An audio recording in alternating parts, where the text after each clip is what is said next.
අයිබෝවන් එක්ග්‍යාන YouTube නාලිකාවට ඔයාව අදත් සාදරයෙන් පිළිගන්නවා. ඉතින් අද 9 මිනිස් වගාවේ මම මීට ඉහතදී අපේ සෝදගල කුරුට ගොයන්සිය බල ප්‍රදේශයේ පාන්නම නිමල් චන්ද්‍රසේකර මහත්මයාගේ වගාවක කියන්නේ ටනල් වගාවක් සහ ඕපන් වගාවක් අවසානම වීඩියෝ එකකට ගෙනාවා. ඉතින් අද මේ වගාවේ හිටපු ඔයාටත් මටත් හොඳින් හඳුනා ගන්න පුළුවන් දලඹුවෙක්ගේ හානියක් අපිට මිරිස් කරවල නිරන්තරයෙන් සිද්ධ වෙනවා.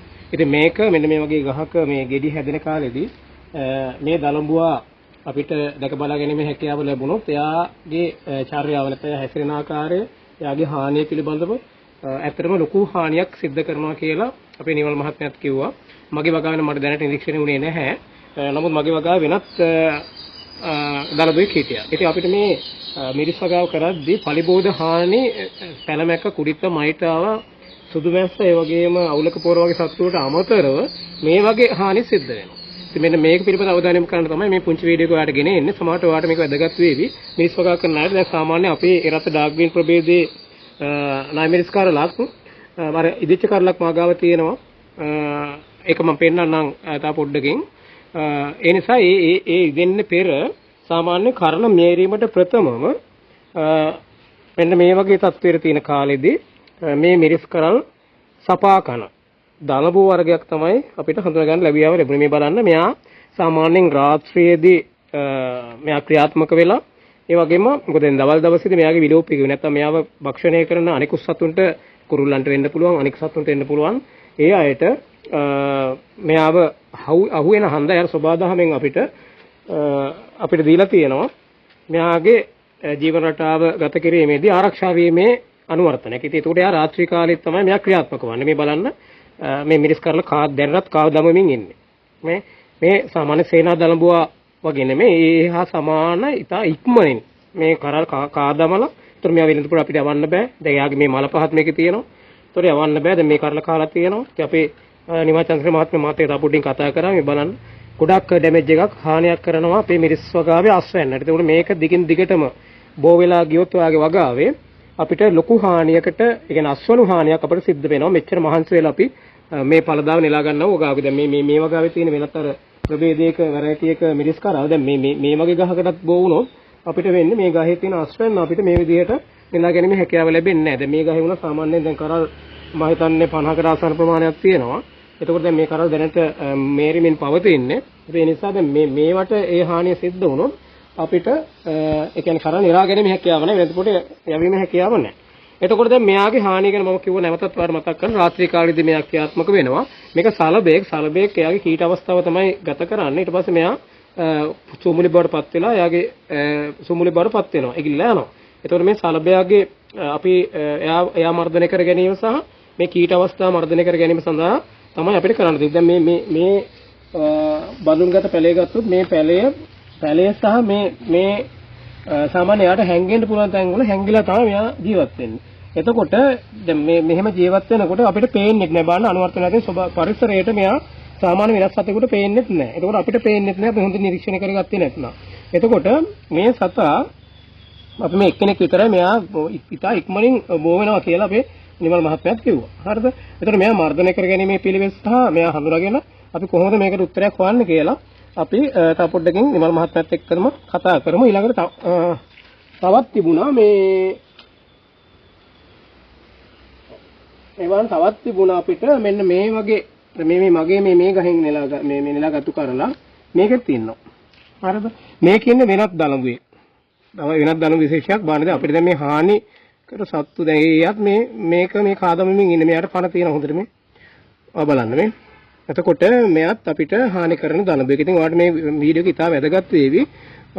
මේක නිරීක්ෂණය කරන්න. මේ වගාවේ සමහරට මේ කුරුල්ලෝ කාදමන වෙන්න පුළුවන්, ගොළු බෙල්ලෝ කාදමන වෙන්න පුළුවන්, හංගොළු කාදමන වෙන්න පුළුවන් කියලා අපි අනුමාන කරනවා. නමුත් මේ වගේ කීට අවස්ථා ගත කරන දලඹුව තමයි අපිට මේ හානි කරන්නේ. හරි. ඒක පොඩ්ඩක් බලා ගන්න. දැන් මම ඉරත් ඩාර්ක් ග්‍රීන් ප්‍රභේදයේ මිරිස් හොඳින් ඉදුණු කරලක් තමයි මේ තියෙන්නේ. මම හිතන්නේ බලන්න මේ කොච්චර ලස්සනද කියලා. ඒ වගේම මේක බර ගත්තොත් ග්‍රෑම් 30ක් විතර බරයි. ඉතින් මේ හොඳින් පැසුණු කරලක්, ඒ කියන්නේ ඉදුණු කරලක්, මේරිච්ච කරලක් අපිට සීඩ්ස් බීජ ගන්න පුළුවන් හැකියාව ලැබෙනවා මේ 9 මිරිස් කරලෙන්. ඉතින් මේ වගේ මේ පරිණත වෙන්න මේරීමට ලක් වෙන කරා තමයි මේ විදිහට මේ වගේ නොපටි අවස්ථාවේදී මේ සතා විසින් කාදමන්නේ හානි කරන්නේ.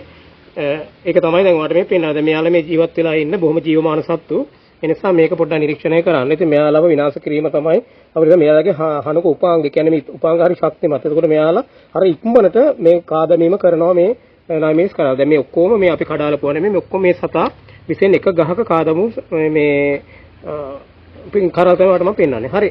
මම දැන් මේ අවස්ථාවේදී මාත් එක්ක ඉන්නවා මේ වගාවේ අපේ නයිමිස් වගාවේ ඉතින් හොඳින් අත්දැකීම් තියෙන. ඒ වගේම මේ නයිමිස් වගාව පිළිබඳව හොඳින් අධ්‍යයනය කරනවා. ඒ වගේම ට්‍රයල් කියන්නේ මේ පරීක්ෂණ කරනවා. ඒත් එක්කම මේ වගාව ඉතිරි දියුණු කරගන්න ඔයාලට ගොඩක් උදව් කරනවා මාත් එක්ක එක්දැන් YouTube නාලිකාව හරහා මේ ගෙන්න වීඩියෝ තුලින්. ඉතින් අපේ නිමා චන්සේකර මහත්මයා මාත් එක්ක නිමල් ලයි මේක ගැන පොඩ්ඩක් මොකද ඔයාලට කියන්න පුළුවන්?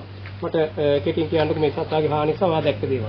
මහත්මයා මේ පණුව අපිට මේ හරියම අමාරුයි මේ කරලා කාලා දාගන්නවා විතරයි අපි දැකලා තියෙන්නේ. ඒත් පණුව හොයාගන්න අමාරුයි. පස්සේ මම බලනකොට මේ පණුව නගින්නේ මේ කෝටුවක් හිටවල තියෙනවා බිමට. මේ කෝටුව දිගේ තමයි රැයට නගින්නේ. නැගලා ඉවරලා රැය 10 11 වෙනකොට තමයි මෙයා උඩ නැගලා මේ උළු කැටයකට මේ පැකට් එකේ තියෙන පොඩි කපල්ලක තමයි දවල් දවසේ මෙයාගේ ජීවන චක්‍රය මෙයාගේ හැංගිලා ගත කරන්නේ. රැයට ගිහිල්ලා එක දවසකට මේ වගේ කරල් මහත්මයා මේ එක පණුවේ කරල් සාමාන්‍යයෙන් 5ක් 6ක් මේ වගේ හිල් කරලා කනවා. කන්නේ මෙයා ඇතුළේ දෙන රටරාම අපිට පේන්නේ නැහැ මේක ඇතුළේ හිටියට. එතකොට මේ පණුවට අපි ඉවල්ලා හිටන් සාමාන්‍යයෙන් ඉවල්ලා හිටන් ඔය කොරජන් එක ඊට පස්සේ මාර්සල් විස්ස වගේ බෙහෙත් එකක් ගහට ගැහුවට මහත්මයා පණුවයින් යාට නැංගිලා එයාට වදින්නේ නැහැ. එහෙමනම් අපි මේ පොට් එකේ යට බිමයි දෙමෙන්නත් එක්කම අල්ලන්න ඕනේ මේ පණුව අපිට මේ අයින් කරගන්න නම් සේස්තරේ.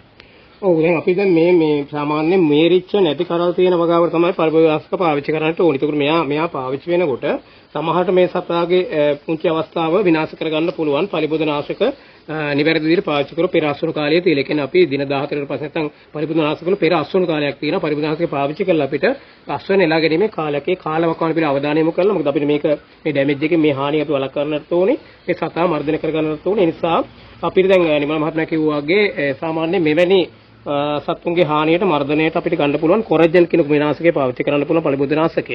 ඊළඟට මාර්සල් විස්ස සියල්ල නැසන පරිබුද්ධනාශකයක්. ඒ කියන්නේ සියලු සතුන් විනාශ කරනවා. ඒකෝර අපිට අර ඒ කිව්වා වගේ මේකට අපිට සාමාන්‍ය සන්ධ්‍යා කාලේදී වැසි නැති මේ කාලේදී නියමිත මාත්‍රාව යොදලා අපිට ස්ප්‍රේ කිරීම කරන්න පුළුවන්. හැබැයි මේ කරල් මේරිච්ච කරල් හැකිතරම් නෙලාගෙන ඉවර වෙලා තමයි මේක කරන්නට ඕනේ. ඊළඟට අපිට මේ පස්මාද්දයට සහ මේ අවට පරිසරයටත් පුළුවන් අපිට පරිබෝධනාශක ස්ප්‍රේ කිරීම කරන්න දීර්ඝසියම් මගින්. එතකොට අපිට පුළුවන් මේ සැංගිලා ඉන සත්තු සහ රාත්‍රියේදී ඒගොල්ලෝ මේ සංක්‍රමණය වෙනකොට එයාලගේ මේ උපාංගවල තැවරෙනවා මේ පරිබෝධනාශක. එතකොට යාට ඒක හානියක් විනාශ වෙනවා. යාට ජීවත් වෙන්න බැරි වෙනවා. මේ විදිහට තමයි ඉතින් මේක අපිට පාලනය කරගන්න වෙන්නේ. එහෙම නැත්නම් අපිට ඉතා හොඳින් නිරීක්ෂණය කරලා ඉතින් අපිට අතින් මේක අහුලලා ඒ කියන්නේ මේ විනාශ කිරීම තමයි කරන්න තියෙන්නේ. වෙන අපිට මේකට කරන්න විකල්පයක් නැහැ. ඉතින් වගේ වගාවට මෙවැනි හානි නොවෙන්න කියලා මම ප්‍රාර්ථනා කරනවා. ඉතින් අද මම හිතන්නේ මේ වීඩියෝ එක ඉතාම වැදගත් වෙයි. නැවතත් මම අවධානය යොමු කරන්නේ මේ වගේ ලස්සනට හැදෙන හොඳ රසවැන්නක් ගන්න පුළුවන් කාලේ අස්වැන්නක හොඳ මිලක් තියෙන කාලේ 9 මිනිස් වගාවේ මෙවැනි හානියක් අපිට ආවොත් ලොකු හානියක් අපිට අස්වැනු හානියක් අපිට සිද්ධ වෙනවා. ඒක නිකන් අපිට ගොඩක් පාඩුවක් වෙනවා. ඒ නිසා මෙවැනි තත්ත්වයන් හොඳින් නිරීක්ෂණය කරන්න, ඒ වගේම මේ සඳහා අවධානය යොමු කරන්න, ඒ වගේම මේ සත්තු හඳුනා ගන්න.